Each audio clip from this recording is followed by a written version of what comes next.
이제 새해까지 달력이 며칠 안 남았습니다. 돌아보면 올해만큼 미국 금융가의 희비가 또 극명하게 갈린 해도 드물 것 같은데요. 1위의 자리가 더 굳건해진 반면에 부실했던 은행 다수는 아예 역사 속으로 이름이 사라지기도 했습니다. 골리앗이 된 JP모건과 곧 있을 제약바이오업계 최대 행사 미리 보기까지 김대호 경제학 박사와 함께 살펴보겠습니다. 박사님 안녕하세요. 네, 반갑습니다. 사실 시장 가치를 비교해 보면 보다 좀 선명하게 알 수 있을 것 같은데 올해 JP모건 나 혼자 잘 되는 해였다 이렇게 평가할 수도 있을 것 같아요. 어떻게 보십니까?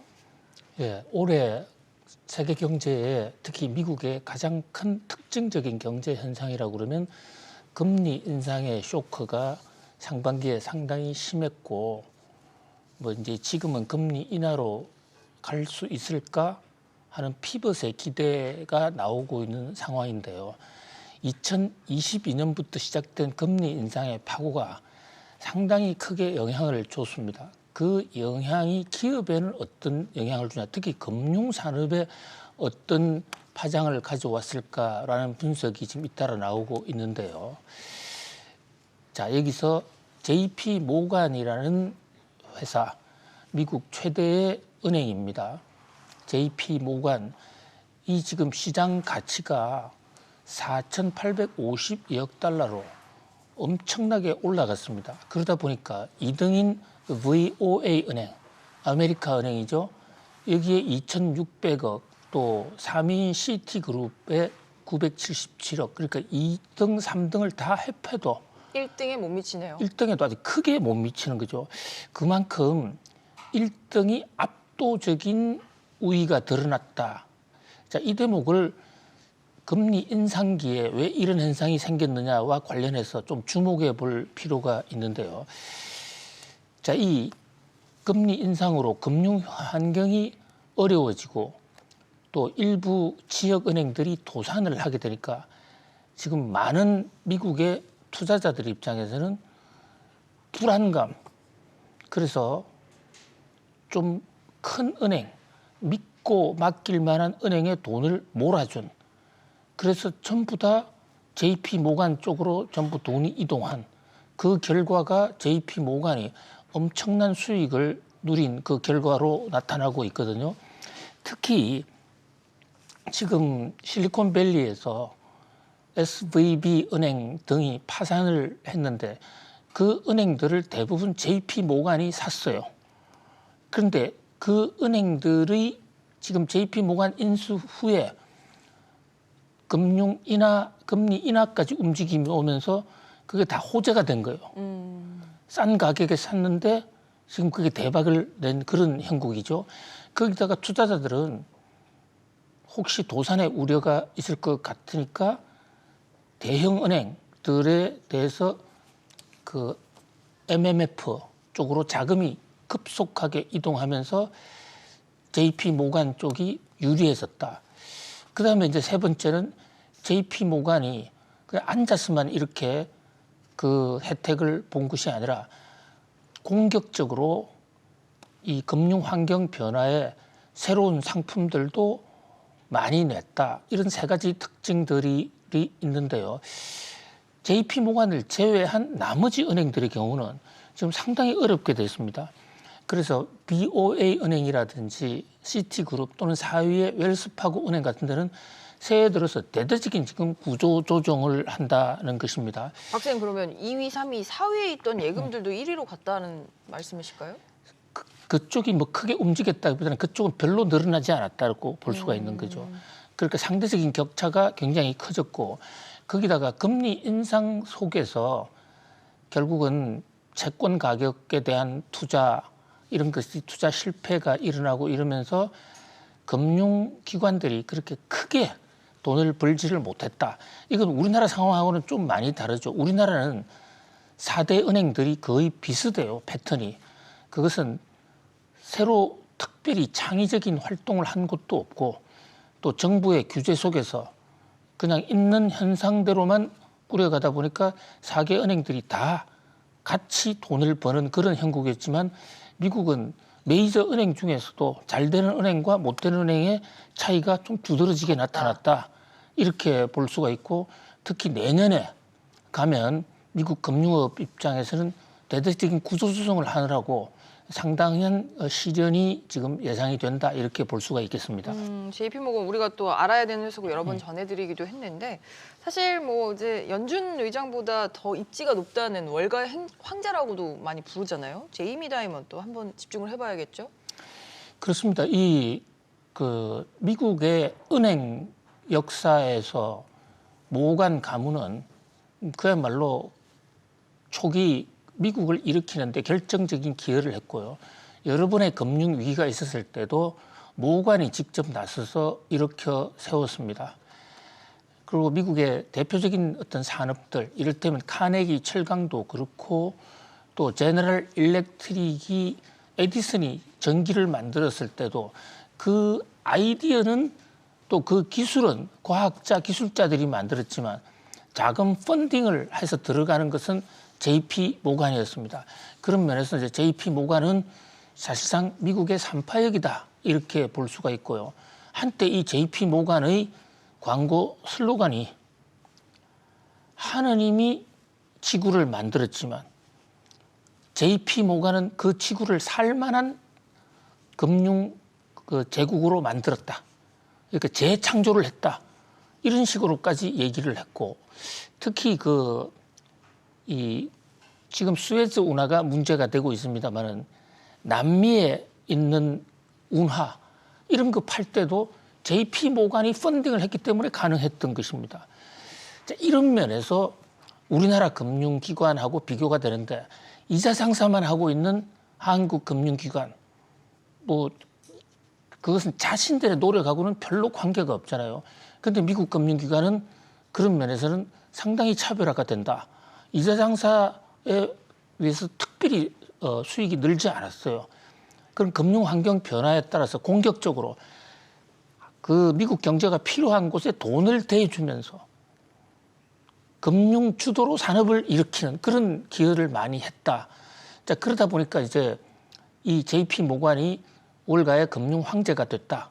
이러는데 그 중에서 특히 그 제이미 다이먼 이분은 JP 모간 출신이 아니면서도 피인수 회사에 인수당한 회사 출신으로서 JP 모간에 들어왔어요.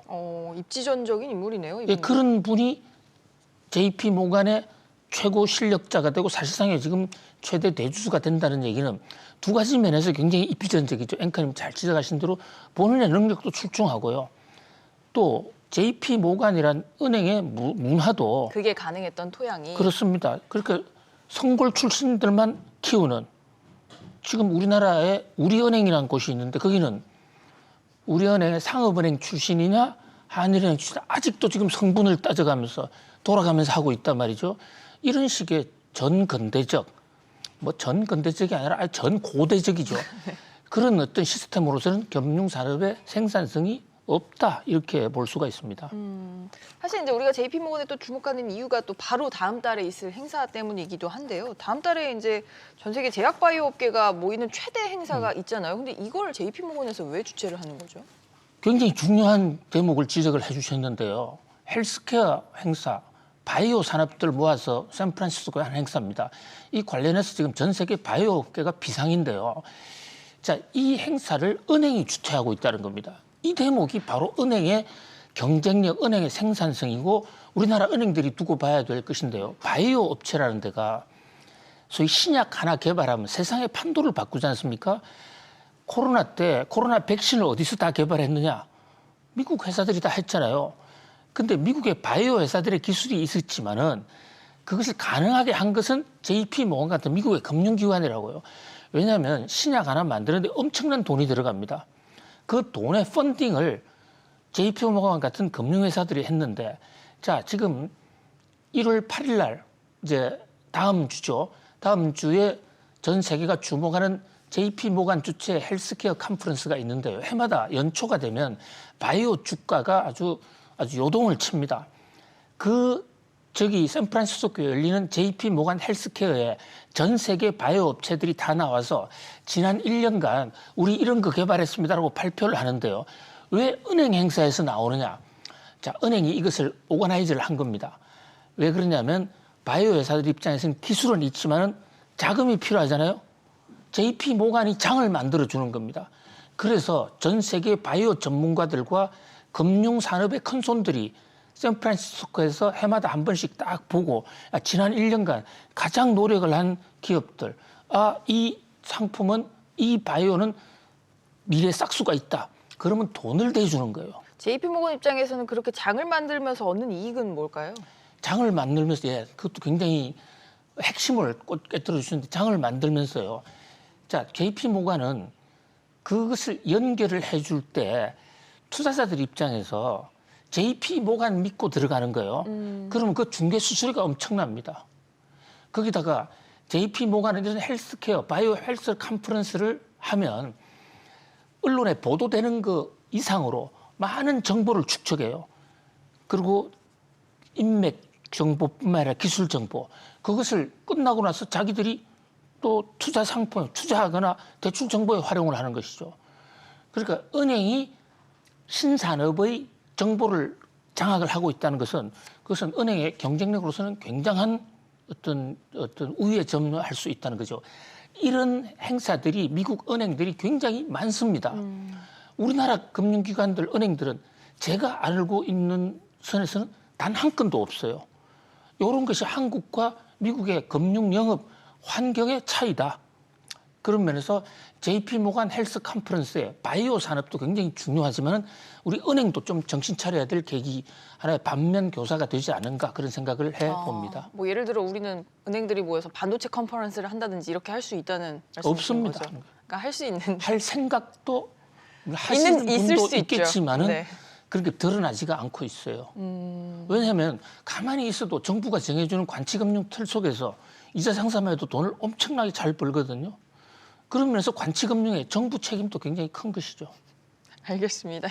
얘기가 걷잡을 수 없이 합장되고 있어서 여기서 정리를 좀 해야 될 것 같고요. 이거 내년 1월에 계속돼서 나올 이슈이기 때문에 저희 뒤 컨퍼런스에서 나오는 신기술부터 어떤 제약사들이 주목을 받는지 그때 또 정리를 해드리도록 하겠습니다.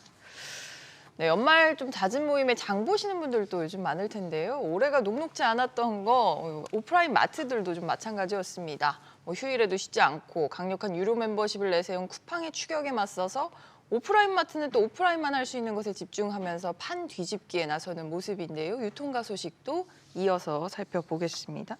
박사님, 롯데마트가 대형 식료품 전문 매장을 만들었다고 하는데 이게 좀 기존 마트들과 차별점이 크다고 해요. 그렇습니다. 우리 그 마트, 롯데도 있고 이마트도 있고 또 홈플러스도 있고 여러 형태의 회사가 있는데 그런 회사들 가면 사실상 모든 제품을 다 취급합니다. 일견 편리해 보이기는 하지만은 그렇죠. 이게 미국이라든지 선진국 시스템과는 굉장히 다른 거고요. 또 요즘 같은 시대에 인터넷과 같이 경쟁을 해야 되는데 이를테면 한 예를 들어 봅시다.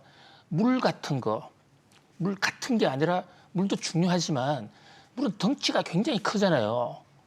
그러니까 주부들이 덩치가 크고 좀 싼 제품들 이런 것은 또 마트별 가격 차이도 별로 없으니까 그것은 그냥 인터넷으로 주문을 해버리는 거예요. 일단 무겁고요. 생수 같은 게.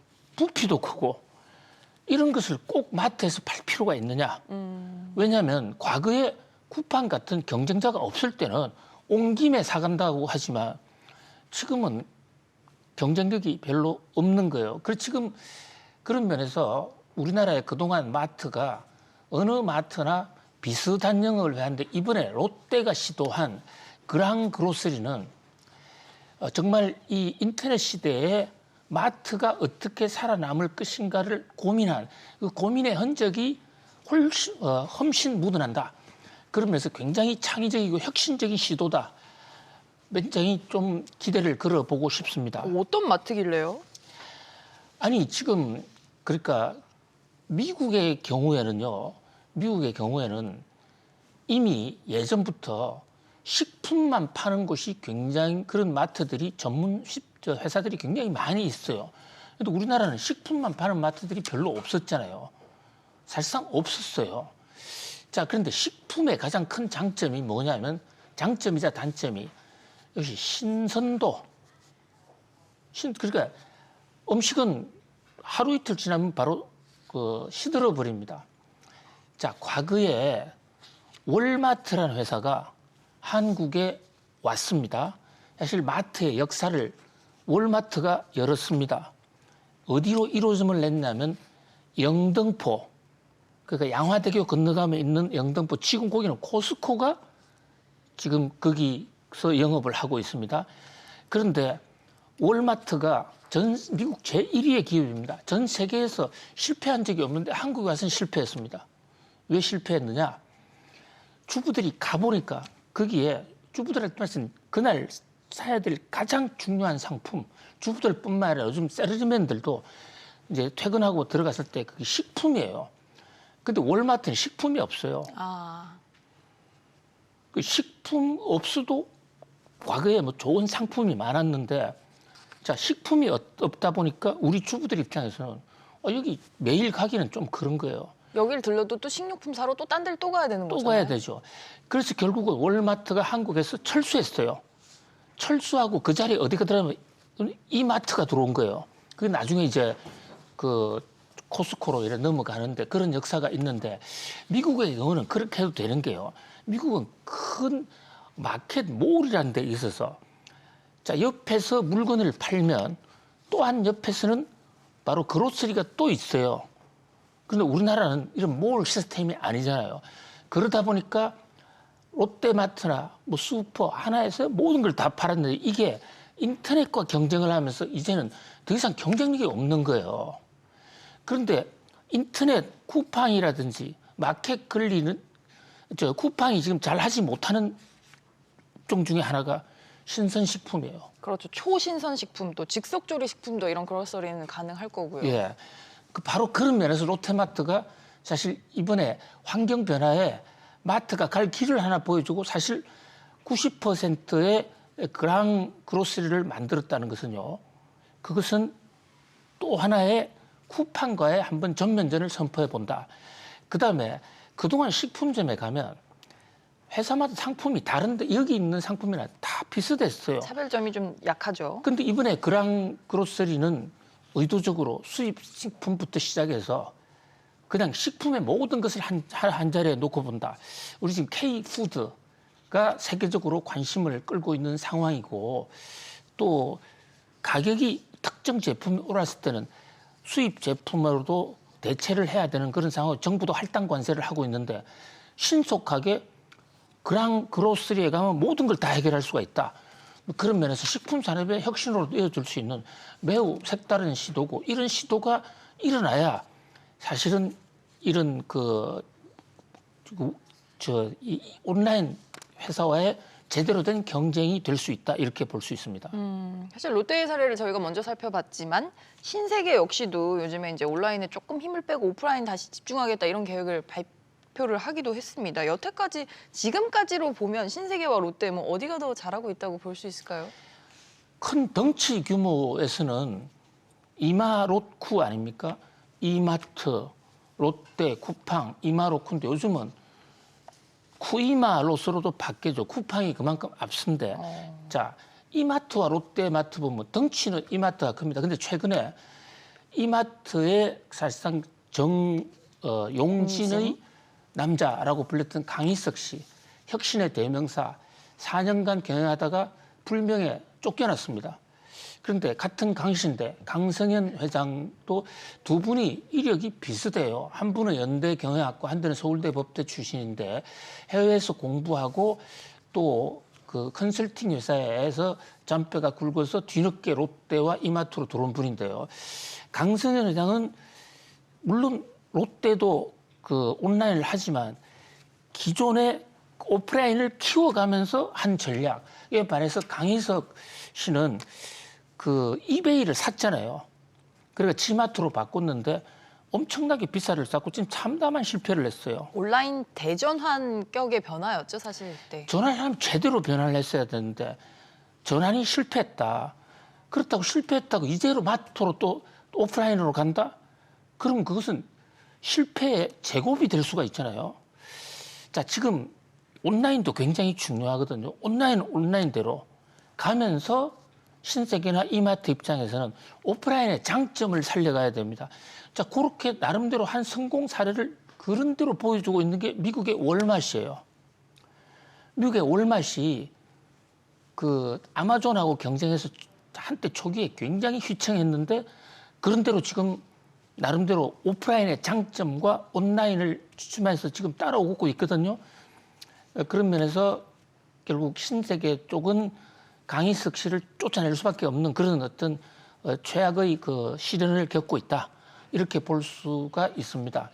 물론 뭐 길고 짧은 것은 대봐야 되겠지만은 네. 앞으로 하여튼 이 오프라인 유통업계도 그 쿠팡의 독주를 깰 수 있는 아이디어를 통해서 또 새로운 어떤 경영 전략으로 깰 수 있는 그런 어떤 여러 가지 어떤 새로운 혁신을 한번 기대해 봅니다. 어쨌든 소비자 입장에서는 이렇게 경쟁이 치열해지면서 편익은 더 높아지지 않을까? 뭐 소비자 입장에서는 그런 기대도 또 해보게 됩니다.